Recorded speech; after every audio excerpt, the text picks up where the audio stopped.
О, ну вот я знал. Щучинский. Северная, Щучинский,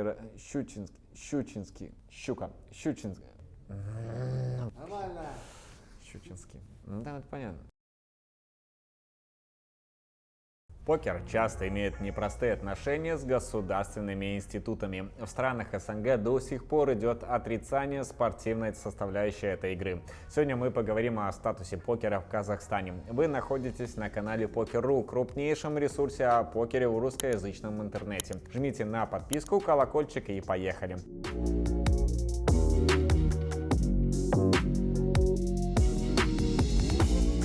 Покер.ру, Покерок. Большое поле турниров, еженедельный фри-ролл $150, бонус 100% на первый депозит и, конечно же, встроенный хат. Больше информации в описании под видео. В числе топовых хай-роллеров современности нет представителей Казахстана, но это вовсе не значит, что покер в стране не слишком популярен. Напротив, зеленые столы собирают огромное число любителей карточных игр. Проблема в том, что не все эти столы находятся в белой зоне с точки зрения закона. Хотя в стране периодически проводятся крупные серии вроде чемпионата Казахстана по покеру, вне этих событий покеристы вынуждены ехать в специально отведенные зоны, чтобы поиграть.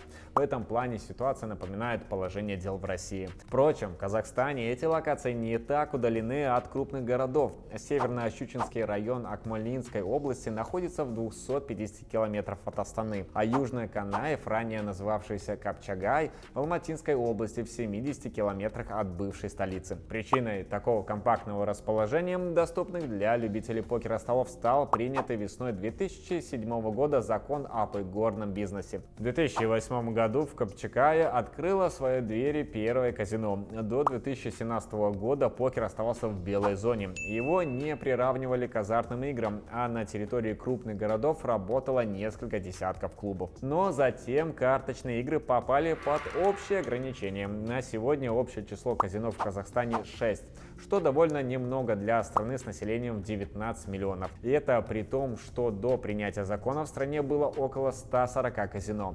То есть причина вовсе не в том, что местные жители не любят такого рода отдых и, в частности, покер. Дело в том, что в стране распространены подпольные игровые клубы, обеспечивающие любителей карт игрой без необходимости покидать свой город. Конечно, это со всех сторон спорный способ обхода законодательных ограничений, но местное сообщество уже давно пытается откатить правила для покера к начальным. Если в закон будет принята поправка о том, что он относится к спортивным, а не азартным дисциплинам, покерные клубы смогут выйти из подполья. С одной стороны, это сделает игру безопаснее для участников, с другой позволит пополнить государственный бюджет с официальных налогов. Впрочем, в ближайшее время рассчитывать на это не приходится. Участие в играх в подпольных клубах – личное дело каждого покериста, осознающего этот статус и связанные с таким положением риски. Впрочем, попасть за такие столы непросто. Без рекомендаций от действующих членов сообщества это почти невозможно. Крупнейшим покерным событием на территории Казахстана можно считать Европейский покерный тур, этапы которого периодически принимают казино в игровых зонах, в частности на курорте Боровое.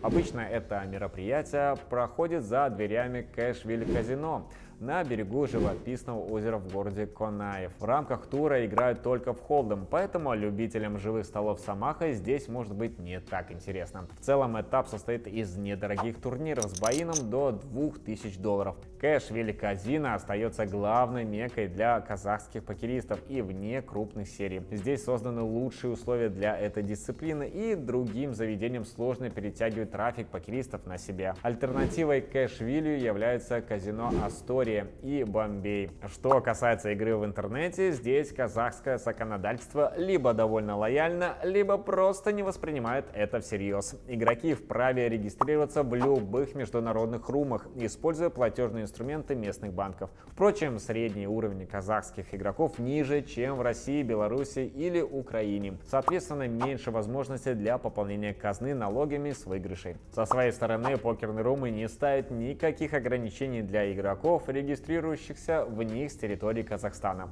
Для многих регуляров это стало спасением после ухода крупных игровых операторов из России. Подведем итоги. В целом, отношение властей к покеру в Казахстане соответствует взглядам на казино.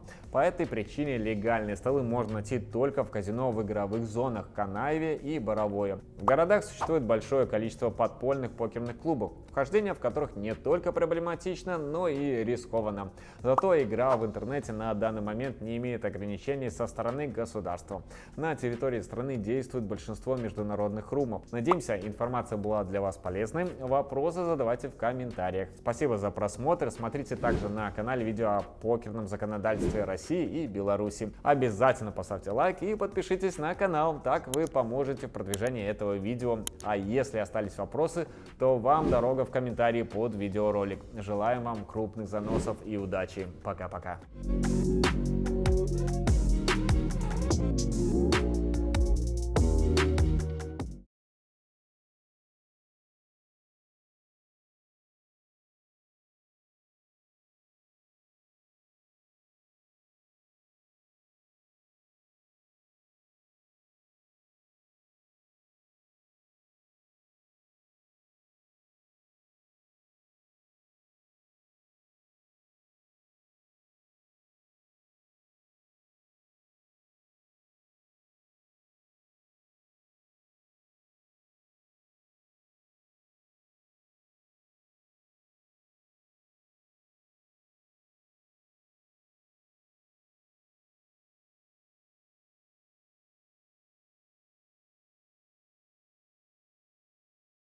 В числе топовых хайроллеров в современности нет представителей Казахстана, но это вовсе не значит,